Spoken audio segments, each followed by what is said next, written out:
Now you know the need for Special Olympics volunteers, some ways that you can help out, and the benefits for the volunteers and athletes alike.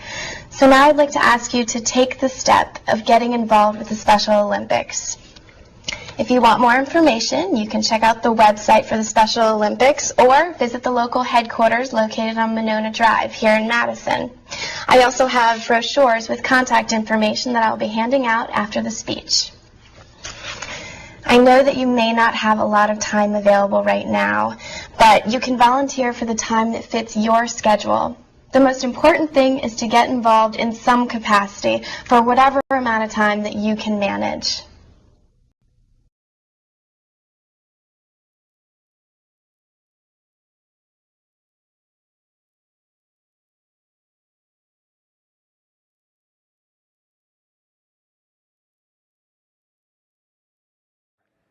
Here's the legislation I propose. It's based on a combination of proposals that have been presented in several states.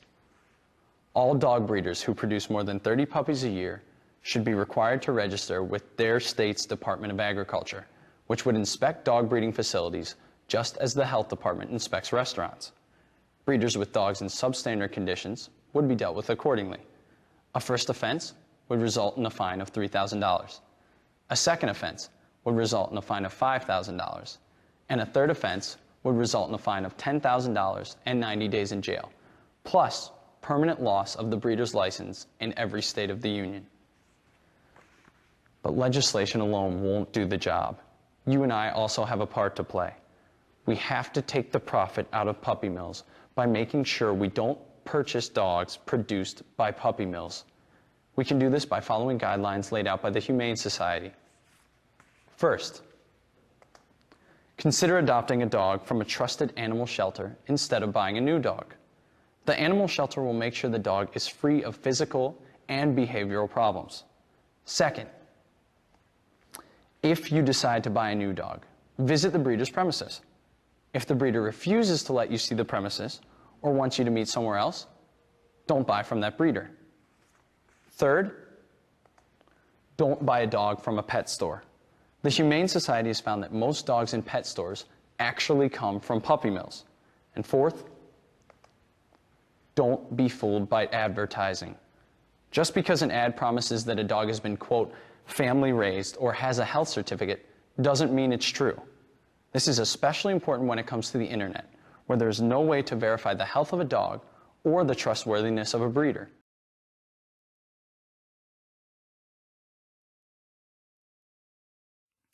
California has already implemented the plan I'm advocating, and it's working. As reported by the California Department of Public Health, California now has the second lowest smoking rate in America. Only 13% of Californians smoke, compared with 21% nationally. California also reduced its rate of lung cancer, saving the state more than $86 billion in health care costs. If our state adopted the same anti-smoking measures as California, we'd save money and lives.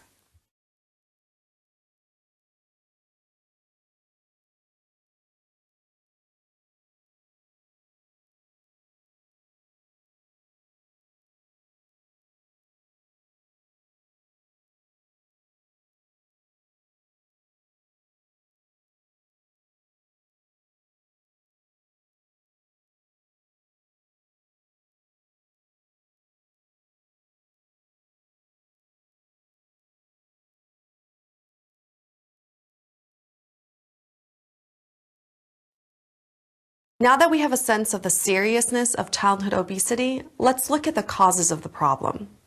The first cause is dietary. Simply put, kids are eating too much food of the wrong kind. They overconsume sugar and saturated fat and underconsume fruits, vegetables, fiber, and micronutrients. The U.S. Department of Health and Human Services reports that fast food consumption among adolescents has increased 500% since 1970. Per capita consumption of soft drinks has increased from 179 grams per day to 520 grams per day among boys, and close to that much among girls.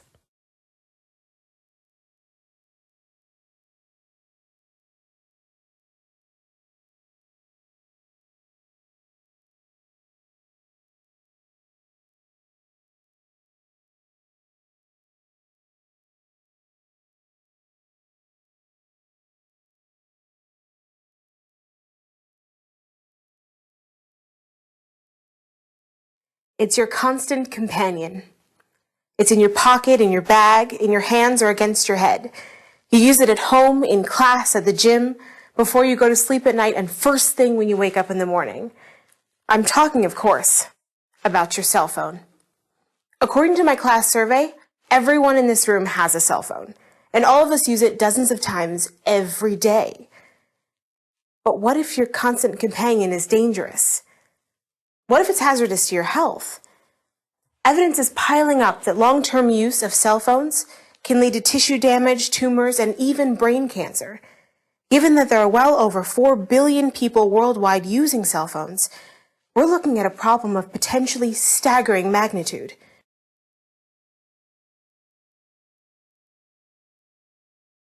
Take a look at these two pills.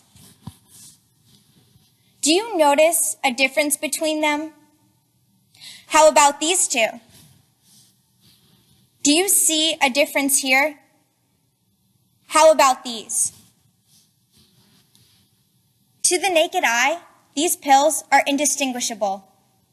But at a chemical level, they are very, very different. In each case, the pill on the left is real. It will help you get better. The pill on the right is counterfeit. It will not help you get better. In some cases, it may even kill you. Catherine Eban, author of Dangerous Doses, How Counterfeiters Are Contaminating America's Drug Supply, explains that phony pharmaceuticals are drugs that have been diluted, drugs in which the active ingredient has been replaced with something else, or drugs that have been relabeled to appear as something stronger than they truly are. Taking a phony pharmaceutical means that you do not receive the medicine you need to get better, and the results can be deadly. I first became aware of this issue after my younger sister received a phony drug for her asthma last summer. Fortunately, the error was discovered before it caused her any lasting harm.